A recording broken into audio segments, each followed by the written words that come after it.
সালাউদ্দিন সাহেব উনি সংসদের ভেতরে বললেন খুব মানে টিপায়া টিপায়া, তারপরে বললেন কি লোকজন আছেন দেশের বাইরে দেশের ভেতরে, তারা সোশ্যাল মিডিয়াকে ব্যবহার করে আমাদের, আচ্ছা সালাউদ্দিন ভাই আপনারে আমি গালাগালি করিনি তো, আপনারে বরং পিনাকি ভট্টাচার্য আপনার গালাগালি করেনি, আপনার নাম হয়েছে শিলং সালাউদ্দিন, আপনার নাম হয়েছে সালাউদ্দিন, কেন হয়েছে আপনি একটা জবাব দিয়ে দেন। আপনি কেন দেশে আসার পরে এই গুম কমিশনে যায় আপনি রিপোর্ট করেন নাই? আমার পোস্ট করার 2 দিন পরে যায় কেন আপনাকে এই গুম কমিশনে যাইতে হইলো? আপনি কেন এস আলমের গাড়িতে চড়ে বাড়িতে ফিরলেন? আপনি কেন ইউনাইটেড গ্রুপকে আপনি শেল্টার দেন? এগুলো জবাব দেন। এগুলো জবাব দিলেই তো হয়ে যায়। আমরা তো আপনার বিরুদ্ধে, আপনার আজকে সোশ্যাল মিডিয়াতে ব্যবহার করে আপনাকে নাকি খুব খারাপ কথা বলে ফেলছে। আমরা হাসিনাকে নিয়ে যে ভাষায় কথা বলেছে, হাসিনার বিরুদ্ধে যেভাবে কথা বলেছে, তখন তো ইন্ডিয়াতে বসে আমাদেরকে ফোন করতেন, ইলিয়াস এই সাবজেক্টটাকে এইভাবে নিয়ে আসো, এইটারে এই করো, এইভাবে করো। তখন তো আবার ভালো লাগতো ইলিয়াসরে, তখন ইলিয়াসের ইউটিউব চ্যানেল, ফেসবুক পেজ সবই ভালো লাগতো। তখন কেন ফোন করতেন?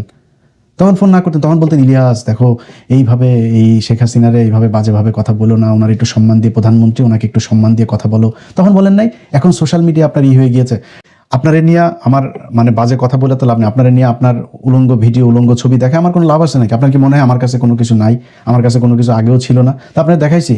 দেখায়নি। কেন দেখায়নি? দরকার নাই। কারণ আপনি দেশের বিরুদ্ধে যখন যাবেন তখন আপনার যা মনে চাই তাই। হারুনের যেদিন কিনা করে, এই যে 6 জন আটক ছিল, এই যে নাহিদরা যে 6 জন, ওনাদের মধ্যে তো একজন বলেছে যে ভাই আপনি যখন হারুনের ন্যাংটা ভিডিওটা করলেন, হারুন আর আমাদের এইসব নিয়ে হারুন খালি দেখি ওরে ফোন দেয়, ওই বিভিন্ন আপনার এই সোশ্যাল মিডিয়া যারা এক্সপার্ট আছে তাদেরকে ফোন দিয়ে এই ভিডিও নামাও, ওই ভিডিও নামাও, এগুলো নিয়ে ব্যস্ত।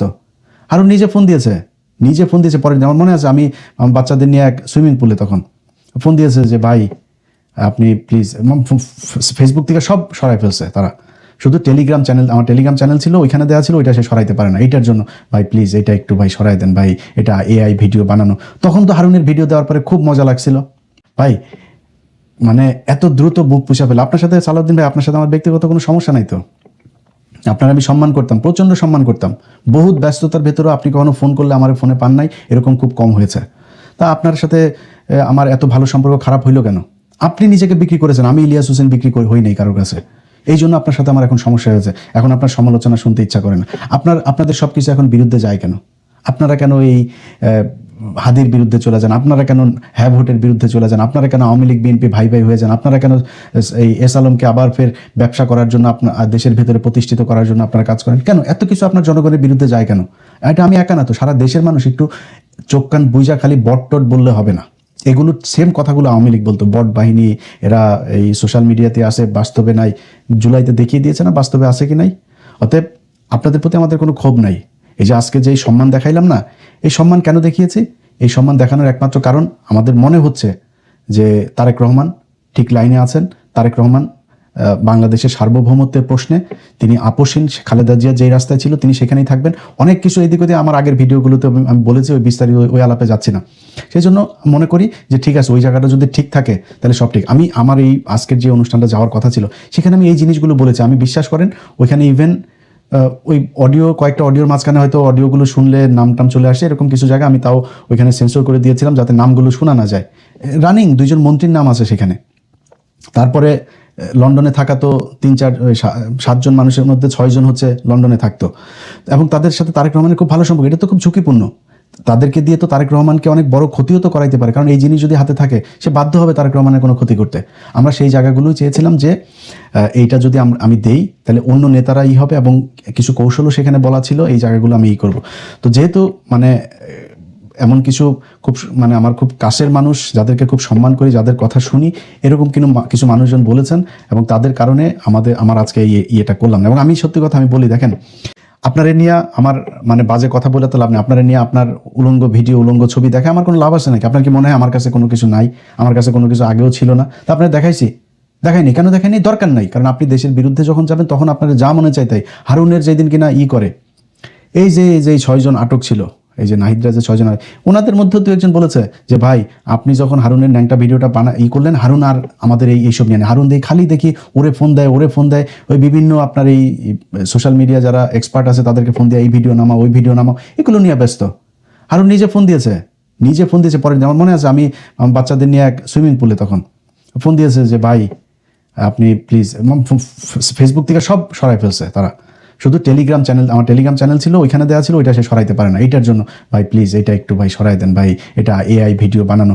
তখন তো হারুনের ভিডিও দেওয়ার পরে খুব মজা লাগছিল, খুব মজা লাগছিল। হারুনের ভিডিও দিছি কারণ হারুনের সাথে আমার ব্যক্তিগত সমস্যা ছিল। হারুনের ভিডিও দিয়েছি কারণ হারুন ওই সময় মানুষ মারতেছিল, ডিবি বিভিন্ন জায়গা থেকে মানুষজনকে তুলে আনতেছিল, এই জন্য দিয়েছে। তো তখন তো মজা লাগছে, এখন মজা লাগে না। আমার এগুলো দিতে ইচ্ছাও করে না, এখন তো বয়স টয়সও হয়েছে, তাই না? এগুলো নিয়ে করা ঠিকও না। বাট আপনি যখন রাষ্ট্রের বিরুদ্ধে যাবেন, আপনাকে যখন ওই ভিডিও দিয়ে আরেকজন আপনাকে খারাপ কাজ করাইতে চাবে, আমি তখন ওই ভিডিও দিয়ে আপনাদের ভালো কাজ করাবো, সমস্যা কোথায়? বহুত চাঁদাবাজ এই সোশ্যাল মিডিয়াতে আছে, একটা ছোট্ট একটা ভিডিও, একটা ছোট্ট একটা দিয়া, তারপরে পোস্ট দিয়ে এরপর ওইটারে সরাই দেওয়া, তাদের কাছ থেকে মাল টাল খায় না। আমার বললাম না, হ্যাঁ, এখানে বহুত চাঁদাবাজ গ্রুপ আছে।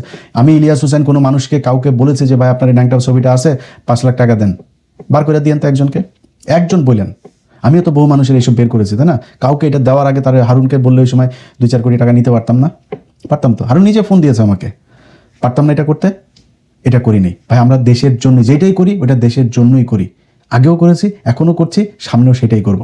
সো বিএনপির কাছে আমরা এটা কিন্তু আমি আমার 5 তারিখের পর থেকে অনেক ভিডিওতে বলেছি যে বিএনপি এবার ক্ষমতায় আসুক, যদি বিএনপি ভুল করে মানুষ জামাতকে ভোট দিবে, জামাত পরের বার ক্ষমতায় আসবে, আমার কোনো সমস্যা নাই। জামাত বিএনপি এই 2 দল বাই রোটেশন, তারা একবার আসবে একবার ও আসবে, আপনার দেশ চালান। আওয়ামী লীগ যেন এখানে না ঢুকতে পারে, আমাদের চাওয়া এটাই ছিল।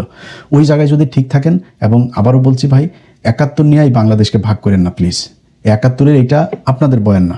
খালেদা জিয়াউর রহমান কোনোদিনই 71 নিয়ে রাজনীতি করে নাই, বরং খালেদা জিয়ার সেই বক্তব্যগুলো এখনও ইউটিউবে আসছে, এগুলো শুনেন। জিয়াউর রহমান সাহেবের সাথে এই শাহজিজ টাজিজ সহ বহু যারা একদম মানে ওপেন ডিক্লার্ড, যারা কিনা পাকিস্তানের পক্ষে ছিল, যে তারা ভাঙতে চায় পাকিস্তান, তারা ভাঙতে চায়নি, এটা তিনারা করেছেন। বাট সে মানুষগুলো কি খারাপ? সে মানুষগুলো খারাপ ছিল? এখন এই মুক্তিযুদ্ধের যদি বিতর্কে যাই, বহুত বিতর্ক সামনে চলে আসবে। তারা তো এগুলো নিয়ে রাজনীতি। বিএনপি কেন এখন সেই আওয়ামী লীগের মতোই একই ন্যারেটিভ তারা বলে তারপরে রাজনৈতিকভাবে দেশকে বিভাজন করার চেষ্টা করে? কেন করবেন ভাই? বহুত কিছু আছে। এই যে এইদিন একজন সংসদে একজন এমপি বললেন যে ভাই, আমি ওনার সংসদে তো এদিন উনি বক্তব্য দিয়েছেনই যে আমরা সবাই মিলেমিশে থাকবো, আমরা আর এটা নিয়ে আর ভাগাভাগি করতে চাই না, দেশকে ভাগ করতে চাই না। উনি যখন নির্বাচনের ক্যাম্পেইন করে, জামাতের ক্যান্ডিডেটের সাথে ওনার দেখা হয়েছিল, সম্ভবত ওনার বাড়ি বোধহয় কুমিল্লার এদিকে, জামাতের ক্যান্ডিডেটের সাথে দেখা হয়েছিল। দেখা হওয়ার পরে জনগণকে একটা দোকানের সামনে বলছে যে ভাই, ওনাকে ভোট দিয়েন, নাহলে আমারে ভোট দিন, যাকে ভালো লাগে তাকে ভোট দিয়েন। ওনার সাথে আমি জেলে ছিলাম, জেলে থাকার সময় উনি আমাকে অনেক উপকার করেছেন। ভাই এত তাড়াতাড়ি ভুলে গেলে হবে না তো। আপনাদের ভিতরে এইটাই থাকুক। জামাত ইসলাম যদি ভুল করে, তাদের কাছে অনুরোধ থাকবে এমন কোনো ঘটনা আপনারা করেন না যাতে আওয়ামী লীগ দেশের ভিতরে কোনো অস্থিতিশীল পরিস্থিতি বা তারা আবার ফের নতুন করে রাজনীতি করার কোনো কিছু, আওয়ামী লীগের এই দেশে রাজনীতি করার কোনো অধিকার নাই। তারা এই একদম নিকট অতীতে যে মানুষ খুন, যেভাবে গুম, প্রতিটা ঘটনায়, এই যে হেফাজতের ঘটনা নিয়ে এখন সব বের হচ্ছে, প্রতিটা ঘটনাতে তারা বাংলাদেশের মানুষকে হত্যা করেছে। এরকম একটা দলকে এই দেশে রাজনীতি করতে দেওয়া যাবে না। এই জায়গায় ঠিক থাকেন, আপনাদের কারোর প্রতি কোনো থাকবে না, কোনো ধরনের থাকবে না আপনাদের কাছে। ভাই আমি চাইতেও যাব না যে ভাই আমার এই যে আমার বাংলা এডিশন বন্ধ করে রাখছেন আপনি, পোর্টাল বাংলাদেশের বন্ধের, আপনাদের কাছে এখনো আমি সরকারের কাছে মানে বলিও নাই যে ভাই আমার করছেন, কারোর কাছে কোনো কমপ্লেন নেই, আপনারা তো বন্ধ করেন নাই। সো আপনাদের কাছে কোনো কমপ্লেনও নাই, কমপ্লেন করিও নাই। নিজের ব্যক্তিগত ব্যাপারে, আর্থিক ব্যাপারে ভাই আমরা কিছু করি নাই, আমরা এই দেশের কাছে কিছু পাই না, কোনো কিছু এখন পর্যন্ত কি কোনো কিছু, এই যে একটা সরকার গেল, কেউ বলতে পারবে যে কারোর বলছি যে ভাই করে তারপরে এটার জন্য ভাই কিছু টাকা দিতে হবে? কারোর বলছি নাকি? কোনো পলিটিশিয়ানের কাছে যা চাইছি আমরা? চাই নেই, সামনেও চাবো না। শুধু চাই এই দেশটা ভালো থাকুক। এবং যে পরিস্থিতিতে এখন আছে, সত্যি কথা বলি যে এই শেরে বাংলা ফজলুল হক তিনি বলেছিলেন যে দাদারা যখন তোমার প্রশংসা করবে তখন বুঝবা তুমি দেশের বিরুদ্ধে কাজ করছো। ইন্ডিয়া যখন বলছে যে এই সীমান্তে তারা কুমির ছাড়বে, সাপ ছাড়বে, তারপরে বাংলাদেশকে এক মাসের ভেতরে দেখে নিবে, আঙুল চুষবে না বসে বসে, এগুলো যখন বলবে তখন বুঝতে হবে যে দেশের সরকার প্রধান যিনি আছেন তিনি ঠিক লাইনে আছেন। আমরা সেটাই চাই। আমরা খুব দ্রুত এই দেশের সেনাবাহিনীর আধুনিকায়ন চাই।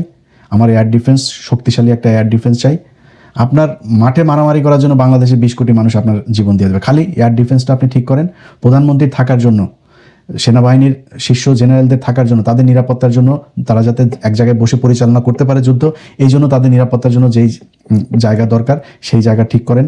তারপরে বিডিআর এর নামটা দয়া করে পরিবর্তন করে দেন, আবার বিডিআর নাম দেন, দিয়ে তারপরে সীমান্তে তাদের শক্তিশালী করেন।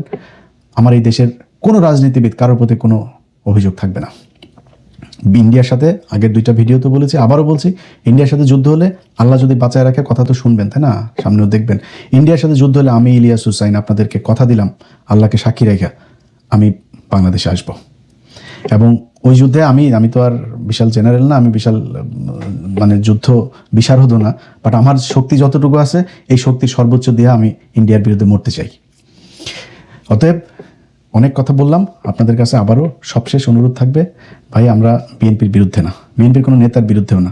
আপনাদের যদি নাকি এইসব অপকর্ম দিয়ে, এইসব অশ্লীল কোনো জিনিস দিয়ে যদি কেউ জিম্মি করে দেশের বিরুদ্ধে কাজ করাইতে চায় বা আমরা দেখি করি, তাহলে কিন্তু ভাই কারোর মাপ দেওয়া যাবে না।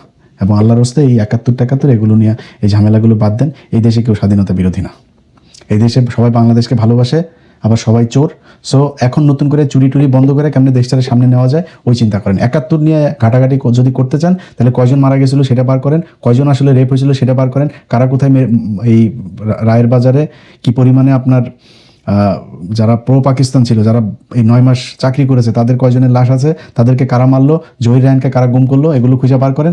ওইটা মেন কাজ। এর বাইরে এখন কে যুদ্ধাপরাধী কে কি এগুলি বলে আর লাভ নেই, এগুলি বাংলাদেশের মানুষ খায়ও না। আর বিচার হয়েছে, ফাঁসিও হয়েছে, এটা নিয়ে আপনি কয়বার বিচার করবেন? নতুন করে এটা নিয়ে কিছু করতে পারবেন? কিছু করতে পারবেন না। অতএব দেশটা এগিয়ে যাক, এই দেশের যে সরকার তাদের প্রতি